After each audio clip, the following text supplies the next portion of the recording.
வணக்கம். தமிழ் ஃபுட் கார்னரில் இன்னைக்கு முட்டைக்கோஸ் பச்சை பட்டாணி மசால் கறி பண்ண போகிறோம். இது எல்லா வகை சாதத்துக்கும் சைட் டிஷ்ஷாக வச்சு சாப்பிட்றதுக்கு ரொம்ப நல்லாயிருக்கும். சப்பாத்தியில் ரோல் பண்ணி சாப்பிட்றதுக்குமே ரொம்ப சூப்பராக இருக்கும். இப்போ இந்த டேஸ்டான மசால் கறியை எப்படி பண்ணுறதுன்னு பார்க்கலாம்.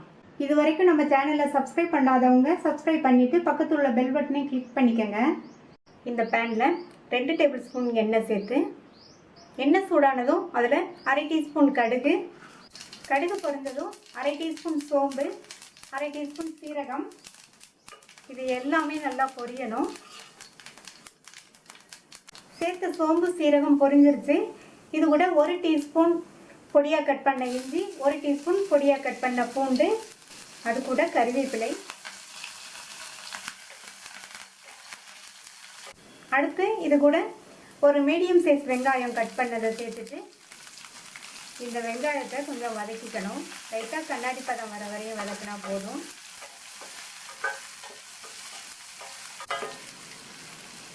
வெங்காயத்தை வதக்கிட்டு இது கூட 150 கிராம் ஃப்ரெஷ்ஷான பச்சை பட்டாணியை சேர்த்து 2 நிமிஷத்துக்கு வதக்கிக்கணும். நீங்கள் ஃப்ரோசன் பட்டாணினா முட்டைக்கோஸ் சேர்க்கும் போது சேர்த்தா போதும். இது ஃப்ரெஷ்ஷான பட்டாணிங்கிறதுனால ஃபஸ்ட்டு நம்ம இதை எண்ணெயில் 2 நிமிஷம் வதக்கிட்டு அதுக்கப்புறமா முட்டைக்கோஸ் சேர்த்துக்கலாம். 2 நிமிஷமாக பச்சை பட்டாணி வதங்கிடுச்சு. 300 கிராம் முட்டைக்கோஸை கட் பண்ணி 2-3 தடவை வாஷ் பண்ணி எடுத்து வச்சுருக்கேன். முட்டைக்கோஸை வந்து இந்த மாதிரி கொஞ்சம் பெரிய சைஸ் நீல வாக்கில் இருக்கிற மாதிரி கட் பண்ணிக்கோங்க.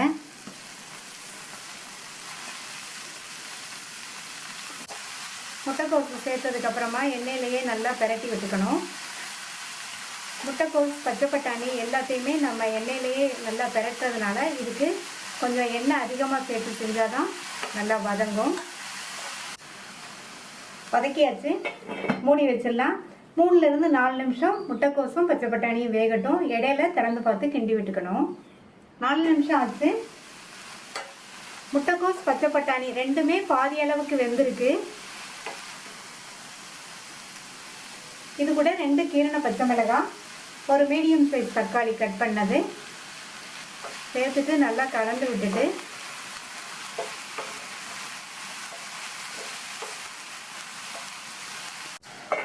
மறுபடியும் மூடி போட்டு ஒரு 3-4 நிமிஷம் வேகட்டும்.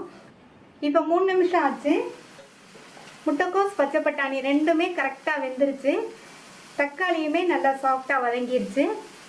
இது கூட 1/2 டீஸ்பூன் மஞ்சள் தூள், 1 டீஸ்பூன் தனி மிளகாத்தூள், 2 டீஸ்பூன் கொத்தமல்லி தூள், இதுக்கு தேவையான அளவு உப்பையும் சேர்த்து நல்லா கலந்து விட்டுறலாம்.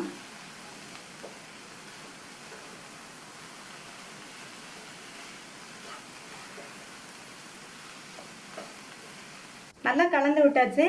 இது அப்படியே ஒரு 3-4 நிமிஷத்துக்கு இருக்கட்டும். சேர்த்த மசாலா தூளோட பச்சை வாசனை எல்லாம் போயிடுச்சு. இதில் 1/4 டீஸ்பூன் கரம் மசால் தூள் சேர்த்துட்டு நல்லா ஒரு தடவை கலந்து விட்டுறலாம். கடைசியாக கரம் மசால் தூள் சேர்த்தோம்னா நல்லா வாசனையாக இருக்கும். இப்போ இதில் கொத்தமல்லி தழை சேர்த்துட்டு ஸ்டவ் ஆஃப் பண்ணிவிட்டு நல்லா ஒரு தடவை மிக்ஸ் பண்ணி விட்டுடலாம். சுவையான முட்டைக்கோஸ் பச்சை பட்டாணி மசால் கறி ரெடி ஆயிடுச்சு.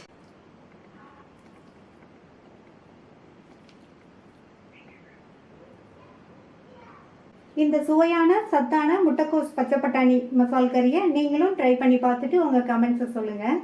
தேங்க்யூ.